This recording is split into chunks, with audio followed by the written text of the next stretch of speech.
My first day at a new job usually brings a mix of excitement and nerves, but nothing could have prepared me for the eerie experience at a local diner tucked away on the outskirts of our sleepy town. The establishment, a quaint old railroad car converted into a dining space, exuded an aura of nostalgia and an undercurrent of mystery that was palpable from the start. Mr. Clayton, the owner, had interviewed me just the day before. His eagerness for me to start immediately struck me as a bit odd, but I was too thrilled by the prospect of working in such a unique environment to question his motives deeply. That decision I would soon regret. I arrived early that foggy morning, the mist enveloping the diner like a ghostly shroud. It was meant to open at 6 a.m., and my punctuality had me stepping onto the scene right on time. However, a sinking feeling took hold as I noticed the utter darkness inside. The diner showed no sign of life or preparation for the day ahead.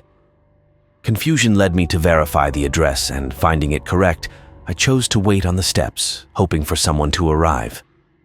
But as the hours ticked by with no sign of Mr. Clayton or any staff, unease turned to concern. At 10 a.m., my patience wore thin, and curiosity got the better of me. I approached the door, half expecting it to be locked, but it swung open with an eerie creak. The sight that greeted me was unsettling. Layers of dust covered everything, creating a scene as if frozen in time. No footprints, no signs of recent activity, just silence and the weight of abandonment. With a growing sense of dread, I pulled out my phone to call Mr. Clayton, only to discover no record of any calls or contacts related to the job. It was as if yesterday's meeting had never happened. The surreal nature of the situation prompted me to leave in search of answers. I headed straight for the local library, a place I knew held archives of the town's history. There I uncovered a horrifying truth. The diner had indeed once thrived until a devastating fire claimed it and several lives, including the owner, Mr. Clayton, a decade ago. The revelation sent chills down my spine. Shaken, I returned to the diner, compelled by a need to understand. As I stood once more on the threshold, the air shifted. The diner suddenly sprang to life around me. The lights flickered on, and distant sounds of a busy kitchen filled my ears. At that moment, a figure appeared behind the counter, his back turned to me, unmistakably Mr. Clayton. "Welcome to your first shift," he said, his voice echoing unnaturally as he turned to face me. But the figure before me was not the man I had met just a day ago. It was a charred silhouette, his features burned and indistinct, eyes glowing with a ghostly fire. I stumbled backwards, fleeing from the diner that should not exist, driven by an instinctual fear. Behind me, the sounds of the diner faded as quickly as they had appeared, leaving only the wind's mournful howl through the empty railroad car. What I encountered that day remains unexplained, a chilling reminder of the past's grip on the present. I never returned to that place, nor did I speak of it, fearing that acknowledging it might somehow bring it back to life. But the memory of that spectral diner and its ghostly proprietor lingers, a haunting echo of a tragedy forever imprinted on the fabric of our town.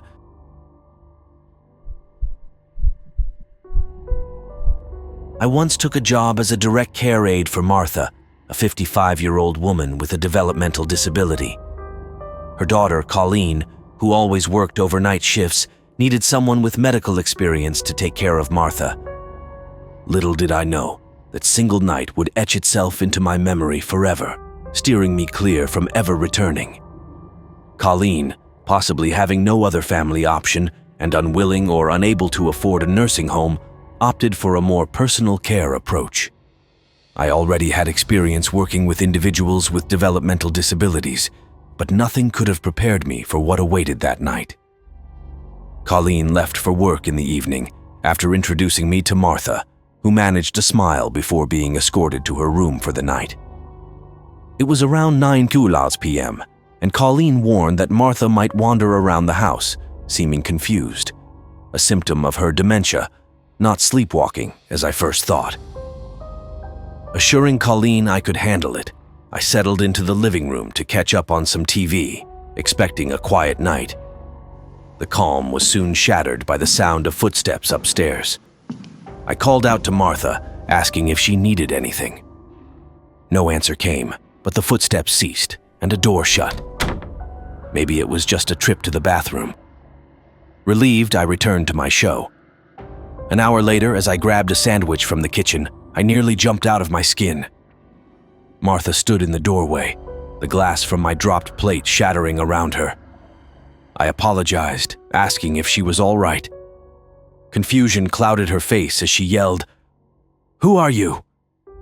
I reminded her of my role and our meeting earlier that evening. It seemed to calm her, and I escorted her back to her room, ensuring she took some melatonin to help her sleep. Exhausted, I eventually retreated to a spare room Colleen had shown me, where I could catch a few hours of sleep myself. It wasn't long before I was jolted awake by the sound of slamming from downstairs, consistent, rhythmic, and chilling.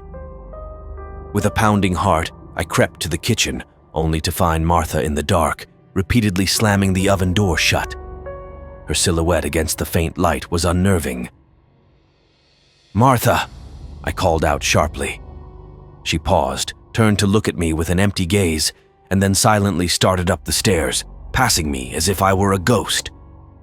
Following her to her room, I saw her standing ominously by her bed, facing the wall. This scene was straight out of a horror movie, unsettling and surreal. I gently guided her back into bed, hoping it was the last disturbance of the night. However, the true horror was yet to come. Later, in the pitch-dark room, I awoke to a subtle noise. A sliver of moonlight revealed a terrifying sight, a dark figure peering from a slightly opened closet door. It was Martha, her presence almost spectral. My heart raced as she approached, repeating her earlier fearful inquiries, clutching a large kitchen knife. Panic set in. The situation escalated quickly as Martha, in her confused and frightened state, advanced towards me with the knife. My scream seemed to startle her even more, prompting a dangerous swing of her blade. At that moment, my priority shifted from care to survival. I dodged her attack and fled downstairs, rushing outside to call Colleen instead of the police, respecting her prior instructions. Colleen's response on the phone was frantic. She urged me not to leave Martha alone, but I stood my ground, explaining the peril I'd just escaped. When Colleen arrived and found the knife beside Martha's bed, her skepticism turned to reluctant acceptance of the night's grim reality. That night taught me the profound unpredictability hidden within human minds, especially those veiled by the shadows of dementia. The experience left a lasting imprint, a chilling reminder of the fine line between caregiver and unintended victim in the quiet horror of a night shift.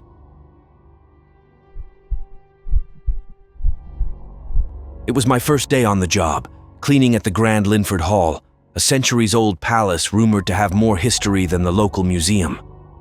The towering structure, with its ivy-clad facade and gargoyles peering down from lofty perches, always gave me the chills as a kid. Now, as a janitor, I was about to wander its less-traveled corridors alone. The job was straightforward: clean the bathrooms, dust the less frequented rooms, and maintain the general cleanliness of the lesser-used parts of the hall.